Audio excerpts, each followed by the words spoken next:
తన పొట్టివాడు కాబట్టి యేసుక్రీస్తు ప్రభువును చూడాలని ఒక ఆశ జక్కీలో కలిగింది. ఎక్క చరిత్రప్పుడు ఎప్పుడైతే యేసుక్రీస్తు ప్రభువు అక్కడ జన సమూహం మధ్య ఉండగాని, జన సమూహాల మధ్య ఉన్న ఆ యేసుక్రీస్తు ప్రభువు యొక్క దృష్టి అంతా ఎవరి మీదకి వెళ్ళిందంటే ఆ మేడి చెట్టు మీద ఉన్న జక్కీ వైపు వెళ్ళిందండి. జక్కీని చూసి జక్కయ్య నేడు నీ ఇంటికి రక్షణ వచ్చి ఉన్నదని జక్కీతో మాట్లాడాడు. జక్కీతో మాట్లాడంలో జక్కయ్య ఒక ఉద్యోగం చేసే వ్యక్తి, బిల్ కలెక్టర్ అంటే పన్నులు వసూలు చేసే వ్యక్తి. ఎప్పుడైతే యేసుక్రీస్తు ప్రభువును చూడంలోనే, యేసుక్రీస్తు ప్రభువును ఎప్పుడైతే ఆ మాట వినంలోనే, యేసుక్రీస్తు ప్రభువు ఎప్పుడైతే రక్షణ వచ్చి ఉందని జక్కీని పిలవంలోనే జక్కీలో ఉన్న లోపాలన్నీ బయటకు వస్తున్నాయి.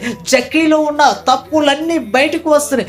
జక్కీలో ఉన్న లోపాలన్నీ, తప్పులన్నీ, పాపాలన్నీ గుర్తొచ్చి ఎప్పుడైతే యేసుక్రీస్తు ప్రభువు కాడికి వచ్చి ఒప్పుకొని, పాపాన్ని ఒప్పుకొని రక్షించాడు. అయ్యా, నేను ఎవరికాడైతే అన్యాయంగా తీసుకున్నాను వారికి నేను మళ్ళీ రెండంతులుగా ఎక్కువగా కలిపి మళ్ళీ వారికి ఇస్తానని ఒప్పుకున్నాడు. ప్రియక చిన్నతమ్ముడ, యేసుక్రీస్తు ప్రభువు పాపాలు తొలగించే దేవుడు, పాపాల నుంచి విడిపించే దేవుడు కాబట్టి జక్కయ్య ఒప్పుకొని రక్షణ పొంది ఉన్నాడు. నేడు నీ ఇంటికి రక్షణ వచ్చి ఉన్నదా?